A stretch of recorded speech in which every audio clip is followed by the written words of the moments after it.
You made the jump right into PR after university. And was this an internship, an entry level role? And it was at, am I saying it right? RF Binder or RF Binder? It's RF Binder. Binder. Okay. Yes. So I'm gonna bring it back. Sorry, this is gonna be a longer story than you intended No, me to go tell you. for it. Bringing it back to my cousin. Um, I'm about to graduate in magazine journalism. I think I have one more year, one more semester left. I can't quite remember.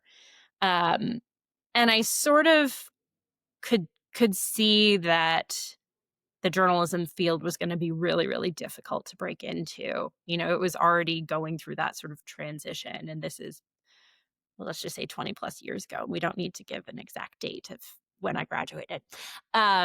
And so in talking to my cousin, and she said, have you ever thought about PR? I hadn't thought about it because I'd never heard of it. And she told me a little bit about it. And I was like, well, I could do that. And so I remember I went to the head of the PR department at Boston University. Wonderful professor, Professor Stephen Quigely. If you are still there, you shaped my life. This is for you. Um, I just boldly signed myself up for office hours. I wasn't one of his students. I can't believe he even agreed to see me. And I just sort of walked in and I was like, I think maybe a career in PR is something I might want to do.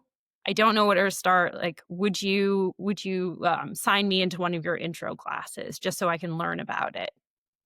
And and he goes, well, no, I won't sign you into one of my intro classes. If you are really thinking about this, I'll sign you into my senior PR lab, which was essentially PR lab still exists at Boston University. It's run as the agency of the university, and they bring on clients that are all nonprofits. And and your class is actually to be assigned a client. You go to lecture sort of like where you meet as a team, learn from one another, but then the rest of your classroom hours are servicing a client. And I'm like, this is great. And so I signed up. I got put on a great big team. I can't even remember what client I was assigned. And I'm like, I'll learn from my peers, I'll learn from the professor. And I show up the next week of class, and Professor Quigley's like, oh, I hate this happens every year. We had a client that missed the sign up deadline. We're going to have to turn them down. There's nobody to work on the business. And I have no idea what possessed me to raise my hand, but I did. And I was like, well, could I work on them? And he goes, well, what team are you on? And I said, the team. And it was a great big team. He's like, oh, yeah, yeah, yeah, there's too many people on that team. There's your client. So here I am. I have no idea what PR is. I'm have a client that I'm a sole practitioner on. So it was really like on the job training. Like, you got to learn how to do this or you're going to let this nonprofit down. Um, and it turned into the best thing that ever happened to me. I would come to class and people would be like, "Oh, I faxed a press release today," or "I cut out a newspaper clipping." And I'm like, "Oh, well, I wrote a proposal to Reebok to have them be the sponsor of this charity run that, this client's looking to do, and I organized an auction, and I met Michael Dukakis, and they're going to be the lead of our event." And everyone in the class, like, I mean, like, if looks could kill, they're like, "This is the girl who doesn't even she's not even majoring in PR. She has the best internship."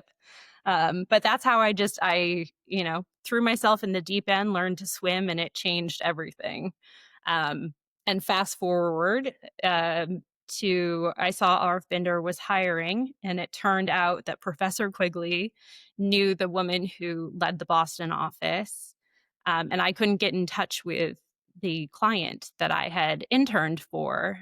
They had since left the company. So I reached out to Professor Quigley and I said, I'm applying for this job. That's the only reference I have in PR. Can you help me get in touch with her? And he goes, oh, you're going to work for Nancy? I'll be your reference. I'll call Nancy. And he called and he's like, hire this girl. She's great. And that's how I got my first job.